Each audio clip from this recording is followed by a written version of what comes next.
আজ কোথায় যাচ্ছি দেখাবো তোমাদের। দেখো, পৌঁছে গেলাম মহাজাতি সদন।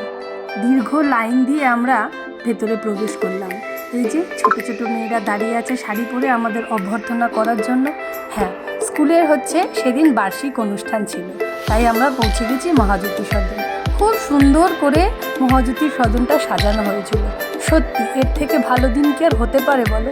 মা বাবারা যে অক্লান্ত পরিশ্রম করে চলেছে ছেলে মেয়ের পেছনে, সেদিন তারা তাদের অনুষ্ঠান দিয়ে আমাদের খুশি করেছে। নাচিয়ে গানে আবৃত্তি, সত্যি নাটক কি জানে না আমাদের ছেলেমেয়েরা। অনুষ্ঠান না দেখতে গেলে বুঝতেই পারতাম না এরা গুটি গুটি পায়ে এত সুন্দর বড় হচ্ছে।